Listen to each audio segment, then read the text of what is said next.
director of Latin SF. My name is Jolynn Vallejo. I was born and raised here in the city, which is very important because Latin SF is an initiative from the city of San Francisco and the private component of Global SF, where merged together, we help corporations, startups, or entrepreneurs from Latin America come and set up shop in San Francisco or do business in San Francisco.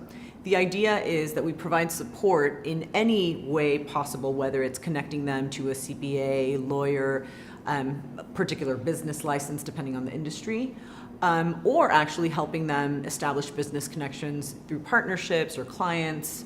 Anything that that corporation, startup, or enterprise or entrepreneur needs, we're pretty much a consulting service that's free, provided by the city of San Francisco.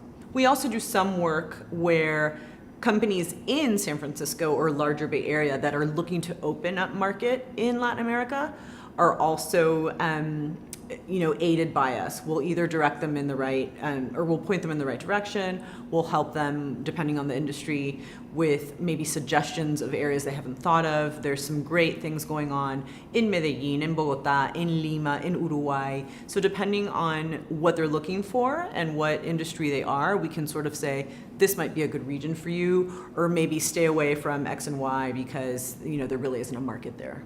I think more than visas and immigration, the biggest challenge is always investment. I think that for a startup, for an entrepreneur, where you're in your home base paying maybe $600 to $800 a month rent in your Latin American home country, you come to San Francisco and there's nothing in that range, even threefold. And all of a sudden you have to step back and say, wow, the majority of my money that I'm investing to scale isn't even going towards a scaling program. I can't even hire other people because I'm worried about my one-bedroom apartment at almost $4,000 a month. So I think that's the biggest challenge right now. And as the city of San Francisco has said, we're working on different ways to make it accessible for all, not just for foreigners coming abroad, but for our own citizens. I think the one good thing that Latin SF is working on right now to remove those barriers is different partnerships with different accelerators and co-working spaces, so that the playing field of rent for a desk or a space at a co-working can be comparable to what is paid for in Latin America. So that's the first thing I'm working on. The second thing that we're working on is a coalition with all the representatives of different organizations from Latin America, so ProColombia, ProPeru, Startup Chile, Invest Chile, Jalisco Connect, which we have a very good partnership with. We're looking at all these organizations and all the trade commissioners and consulates that have representation here in San Francisco, and we're forming a coalition.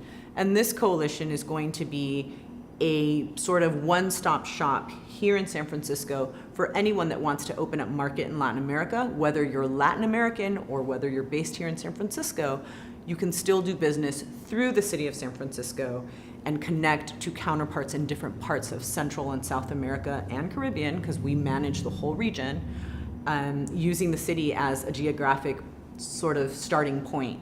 And then in the future, connecting to our other initiatives, which are China SF and SF Asia.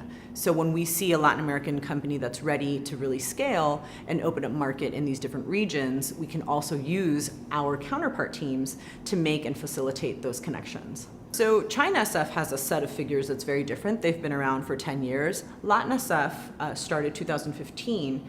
And we had one strong director for about a year and a half, then the position was vacant. I'm giving you this context because despite that, we were still able to bring $6.5 million of foreign direct investment into the city of San Francisco, with 13 companies total recruited and established here, and about 193 jobs created, which for a short amount of time is actually really good.